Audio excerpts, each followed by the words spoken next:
तो साथियों यहाँ पर आज करीब 450-500 से आसपास बच्चे आए हैं, लेकिन हमको उतना जो उम्मीद थी वो उम्मीद हमारी पूरी नहीं हुई। रीज़न ये है कि लगभग 3000 से ऊपर तो बच्चों ने केस लगा रखे हैं। साथ ही साथ कम से कम नहीं तो 2 लाख बच्चे अफेक्टेड हैं, वर्ग 1 वर्ग 2 मिला के। लेकिन जब हम आपको बोलते हैं कि एक बार एकत्रित हो जाओ, आज चाहते हम तो नेता प्रतिपक्ष के वचन पत्र में इसको शामिल करा पाते, और अगर ये करा पाते तो इससे सरकार भी समझती एक बार कि हाँ भाई अगर ये लोग मान रहे हैं तो हम भी मान जाते हैं। तो ये सब चीज़ें भीड़ का ही एक मुद्दा है। आपको हमेशा मैंने बता रखा है कि जब तक आप संख्या बल में बहुत ज़्यादा बच्चे इकट्ठे नहीं होंगे, आपको तुरंत कार्रवाई नहीं होगी। कार्रवाई होगी, अभी भी उम्मीद हमको यही है, क्योंकि उन्होंने अभी अपने ट्वीट का बोला है, हमने बता शामिल करने का बोला है। कमलनाथ जी से ये बोला है कि भैया आप अगर सरकार में आते हो तो हमारे छात्र जो 40% की मांग कर रहे हैं उसको क्या आप मानोगे? तो उनका एक प्रकार से सहमति तो है, लेकिन उन्होंने 4 महीने का समय दिया कि 4 महीने बाद का मतलब वही चुनाव के बाद की बात कर रहे हैं। लेकिन अगर अपन और ज़्यादा संख्या में तादाद में अगर इकट्ठे हो पाते तो उम्मीद थी कि आज के आज ही कोई ट्वीट या कुछ चीज़ें देखने को मिलती।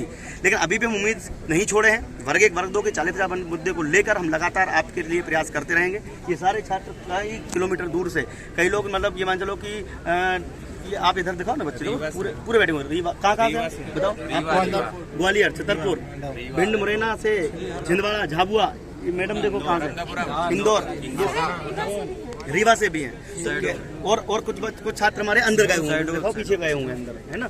तो करीब ये 400-500 बच्चों में उतना दम नहीं बल पाते हम लोग, उतना दम से नहीं कर पाते हैं काम। अगर हमारे पास 3-4 बच्चों का 3-4 हज़ार से ऊपर बच्चे जब अफेक्टेड हैं, इतने लोगों ने तो केस लगा रखा है यार, बाकी तो और भी ठीक है।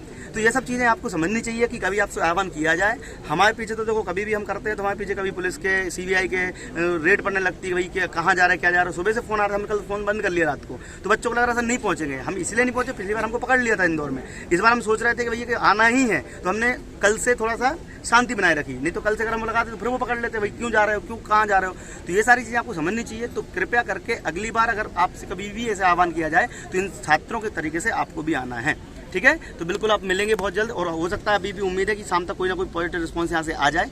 तो हमने वचन पत्र में शामिल होने के लिए या आपको ये जो हमारा ज्ञापन है वचन पत्र में शामिल किया जाए, जिसमें 40% मुद्दे को रखा गया है।